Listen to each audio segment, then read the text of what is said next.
તો કમોસમીના બારથી અત્યારે ખેડૂત ખૂબ દયનીય સ્થિતિમાં આવી ગયો છે।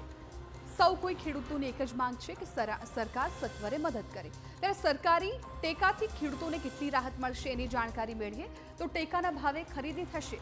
9 નવેમ્બરથી ટેકાના ભાવે ખરીદી પ્રક્રિયા શરૂ કરવામાં આવશે। ખેડૂતો માટે આ એક રાહત કહી શકાય કેમ કે 9 નવેમ્બરથી જ ટેકાના ભાવે ખરીદી પ્રક્રિયા શરૂ કરી દેવામાં આવશે। ખાસ તો એસએમએસ રાજ્યના ખેડૂતોને કરાશે જાણ।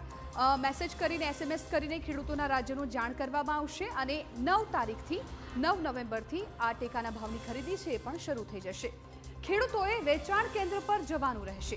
જે તે ખેડૂતોનું નજીકનું વેચાણ કેન્દ્ર હોય છે ત્યાં જઈને તેઓ પોતાનો પાક છે એ આપી શકશે। ખેડૂત દીઠ 125 મણ જથ્થાની ખરીદી થઈ શકશે। 125 મણનો આંકડો નક્કી કરવામાં આવ્યો છે એટલે એક ખેડૂત દીઠ 125 મણ જથ્થાની ખરીદી થશે। તમામ જિલ્લાઓમાં ટેકાના ભાવે થશે ખરીદી। એક જિલ્લાની વાત નથી, તમામ જિલ્લાના ખેડૂતો માટે આ એક મોટી રાહત છે કે જેમાં ટેકાના ભાવે ખરીદી કરવામાં આવશે। હવે કયા કયા પાકની ખરીદી થશે તેની જાણકારી પણ આપીએ।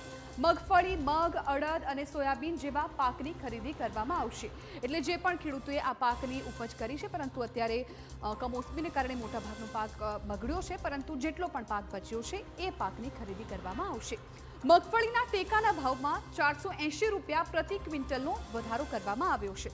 ખાસ તો મગફળીનો જે ભાવ હોય છે એમાં 480 રૂપિયા પ્રતિ ક્વિન્ટલનો વધારો કરવામાં આવ્યો છે। આ સાથે જો સોયાબીનની વાત કરવામાં આવે તો તેમાં પણ વધારો કરવામાં આવ્યો છે। સોયાબીનમાં 436 રૂપિયા પ્રતિ ક્વિન્ટલ વધારો કરવામાં આવ્યો છે। ત્યારબાદ અડદની પણ વાત કરી છે સરકારે। અડદમાં કેટલો વધારો કરાયો છે? સ્વાભાવિકપણે કે જે ખેડૂતે અડદનું વાવેતર કર્યું છે એમને પણ એ સવાલ થતો હશે। ત્યારે અડદમાં પણ 400 રૂપિયાનો વધારો કરવામાં આવ્યો છે। એટલે હવે જે ટેકાના ભાવે ખરીદી કરવામાં આવી રહી છે એ ભાવમાં ખેડૂતોને કેટલી રાહત મળે છે એ ચોક્કસથી જોવાનું રહેશે।